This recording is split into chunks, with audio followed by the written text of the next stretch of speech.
You are listening to the Your Empty Nest Coach podcast, episode number 2. Is the empty nest real? This podcast is for you, a mother who years ago walked away from a career to raise your child. Sure, you've been busy with volunteering, carpools, maybe part-time work, and taking care of everyone, but your main gig? That's been your child. Now that they are in their later years of high school, the empty nest looms ahead for you and it's freaking you out. I've been there and I get it.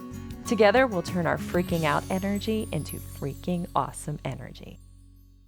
Hello, my empty nest friend. I am super excited to bring you my next episode.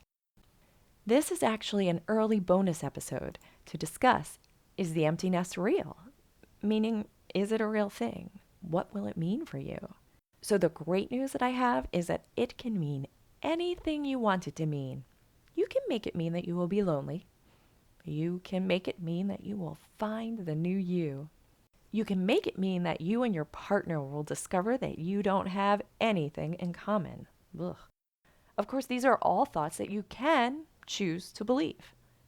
Just as easily as you can make it mean that you and your partner will discover everything that you do have in common. And if it's only one thing, you get to decide what that means to you. So before I dive in, I have a story for you. I used to be a balloon artist. I purchased a balloon twisting kit one holiday and began to play with it. I found that it fulfilled my creative outlet, and it also was a bit like a puzzle to figure out how much air each balloon needed to make the perfect creation. I did this for a bit, and within my family, I was kind of the anomaly. Did you see what Christine made today? All from a balloon kit. She's playing with those balloons again. She's funny. Oh, that's cute. Yeah, right? Well, then I discovered that there was an online community of balloon artists, and I went from being the only person I knew learning how to twist balloons to being one of many who all experienced the same thrill, the same frustrations, and more. A bond. We all had it. It felt good to know other people had trouble learning how to break a balloon with their hands. Oh, that was a huge win when I figured that one out. It felt good knowing that other humans out there received strange looks for their hobby too.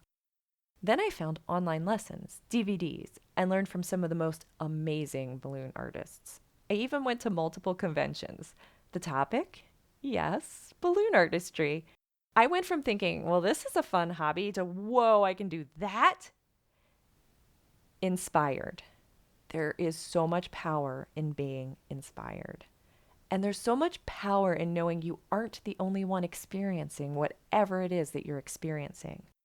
I know, at this point, you're wondering, what's my point, right? So let's put a pin in my balloon journey. I guess that would pop it. But let's hold on to it and look at, is the empty nest a real thing? So I did a quick Google definition search for empty nest. Google came back with, noun, a household consisting only of a parent or parents whose children have grown up and left home. Sorry, I wanted to have fun there. The example given was, her only daughter is about to go to college and she is dreading the empty nest.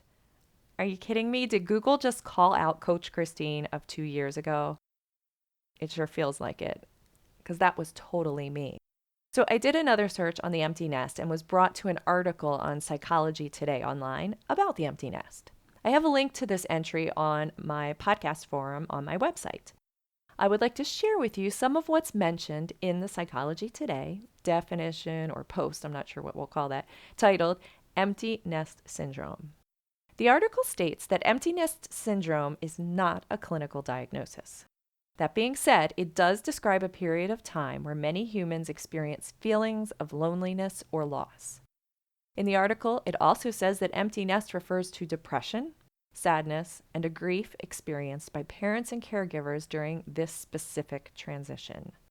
While it is more likely to affect women than men, men are not immune to these feelings during the empty nest transition. The post also shares that some ways to combat empty nest syndrome is to discuss your feelings, find social support, and work on self-care. Oh my goodness, I can't tell you how excited I was when I read this, as this is what my podcast and my programs are all about. Before even reading this, it was my firm belief that if you are able to learn the tools that I have in this program before your child heads off to school, you will be in great shape for the transition ahead. but so will your child. So will your partner and everyone else around you. And there it is. Everything I've been telling my clients, it's right there in print in this article. I'm taking it as affirmation that I'm on the right track. You can take it however you want. Interestingly enough, the same Psychology Today article states that research has been shown that women have no increase in depressive illness in this stage of life. I'll be honest, I paused a bit after reading that as, I wasn't quite sure about it, but thinking about it, I believe the point being is that clinical depression is clinical depression, empty nest or no empty nest. Which leads me to put out there that if you are experiencing clinical depression, please speak to your medical provider about that. Clinical depression is something that could be helped by medication and medical therapies. So with that side note out of the way, are you ready to dive in and get started? Because I totally am. I personally can attest to the fact that having support, having a plan on how to proceed, and getting ahead of this transition will help your life. My clients say the same thing. And I'm super excited to offer free support around this podcast on my website. All you need to do is click on the Empty Nest Flock community link on my website. My website is youremptynestcoach.com and register for an account there. In this nestling support group, we will discuss the questions I ask in each podcast episode. And just by being there, you will be reminded that you are not alone in your journey ahead. And yes, this is free, just like this podcast. So I hope you take advantage of it. Okay, so remember my story of finding my balloon artist peeps? I have amazing memories from every bit of energy I spent with my balloon artist friends. I no longer am in the balloon business for health reasons, but I'm super excited that many of the business skills I learned then, I can use now. And I really needed it at that time of my life. I will post a few pictures of my balloon artist days in the Empty Nest Flock support forum for your entertainment. So this is my personal invitation to you to meet others who aren't only seeing the empty nest ahead, but they want the years ahead to be their best yet. They see incredible futures ahead for themselves, or they don't yet, but they want to, and they want to do the same for everyone else they meet. So come on over, youremptynestcoach.com/community. Can't wait to see you there. Oh, and the questions we will discuss this week will be: 1, have you experienced what I did with balloon twisting community in your life? And what was the area? And 2, do you have the support you need for the transition ahead? And with this important episode and invitation complete, my next episode will jump into thoughts. I will be uploading that episode on Friday, which will be my weekly podcast release date going forward. Chat with you next time, my amazing empty nest friend. Oh, and the questions we will discuss.